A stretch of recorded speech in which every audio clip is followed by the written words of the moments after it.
Feelings മൂഞ്ചിപ്പോയ feelings. Hi Mallus, secret മാസ്കിൻ്റെ ആദ്യ സിനിമ റിവ്യൂയിലേക്ക് സ്വാഗതം.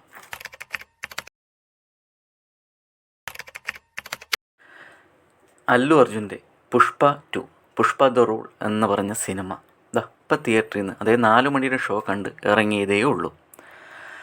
വെളുപ്പിന് 4 മണിക്ക് പോയി കണ്ടിട്ടുള്ള സിനിമകളെല്ലാം ഈ അടുത്ത കാലത്ത് മൂഞ്ചിച്ച് കൈ തന്നിട്ടേ ഉള്ളൂ.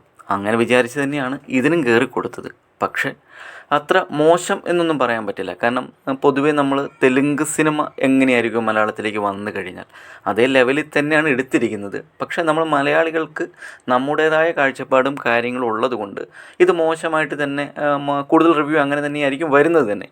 പക്ഷേ പേഴ്സണലി ഞാൻ പറഞ്ഞു കഴിഞ്ഞാൽ സിനിമ ഞാൻ ആസ്വദിച്ചു. പക്ഷേ ഒരുപാട് ആവശ്യമില്ലാടത്തുള്ള ഡയലോഗ്സും സെൻറ്റിമെൻറ്റ്സും കുറേ പാസങ്ങളും അങ്ങനെയെല്ലാം വലിച്ചു നീട്ടിയത് കൊണ്ട് തന്നെയാണ് ഈ സിനിമയെ നമുക്കങ്ങ് ഉൾക്കൊള്ളാൻ പറ്റാത്തത്. ഇതെല്ലാം പറയുന്നത് ഞാൻ മറ്റുള്ളവരുടെ അഭിപ്രായമല്ല, പേഴ്സണലി ഞാൻ പറയുന്നതാണ്. സിനിമ ഇൻഡസ്ട്രിയെ മൊത്തത്തിൽ മോശമാക്കിയും കൂടിയല്ല പറയുന്നത്. എല്ലാവരുടെ കഷ്ടപ്പാടും കാര്യങ്ങളും നമുക്കറിയാം.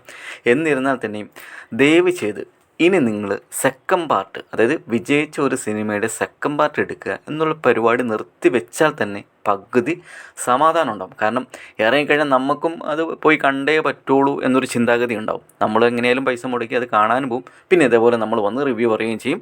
റിവ്യൂ പറയുന്നവർ പിന്നെ നിങ്ങൾ കോടതി കയറ്റാനും ചീത്ത വിളിക്കാനും ഫാൻസുകാർ വന്ന് തെറി വിളിക്കാനൊക്കെയുള്ള സാഹചര്യങ്ങൾ ഉണ്ടാക്കുകയാണ് ചെയ്യുന്നത്.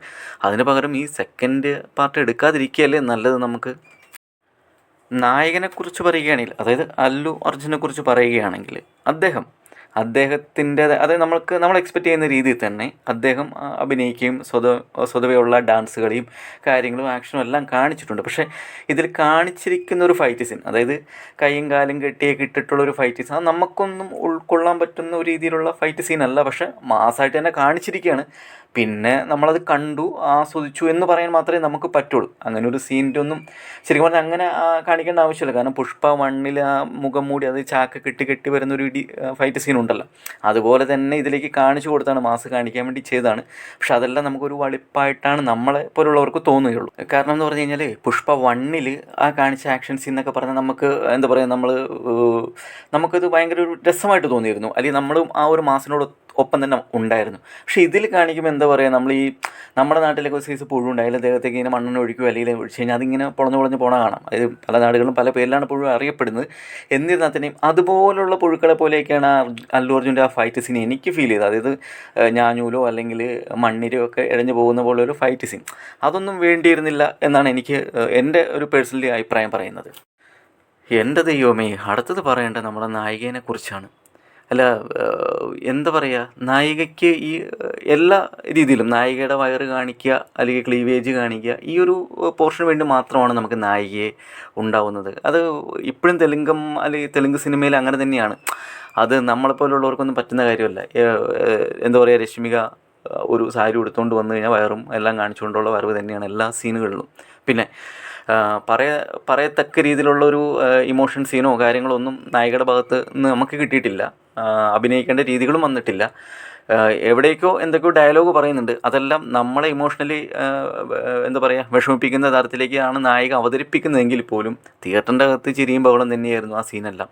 അതൊരു സെൻറ്റിമെൻറ്റ്സ് ആയിട്ടോ അല്ലെങ്കിൽ അതൊരു എന്താ പറയുക ഒരു വാശിയോടെ സംസാരിക്കുന്ന രീതിയായിട്ടൊന്നും നമുക്ക് ഫീൽ ചെയ്തിട്ടില്ല. മീൻസ് എന്നെ സംബന്ധിച്ചോളം എനിക്കത് ഫീൽ ചെയ്തില്ല. എനിക്കും ഉള്ളിൽ ചിരി തന്നെയാണ് വരുന്നത്. ചുരുക്കി പറഞ്ഞു കഴിഞ്ഞാൽ നായിക ക്രിഞ്ചാണ്. കാരണം ഫാമിലി ഓഡിയൻസിനൊക്കെ അത് ഉൾക്കൊള്ളാൻ പറ്റിയ രീതിയിലുള്ള ഒരു സീൻസൊന്നും അല്ലായിരുന്നു. നമുക്കത് ഉൾക്കൊള്ളാൻ പറ്റില്ല.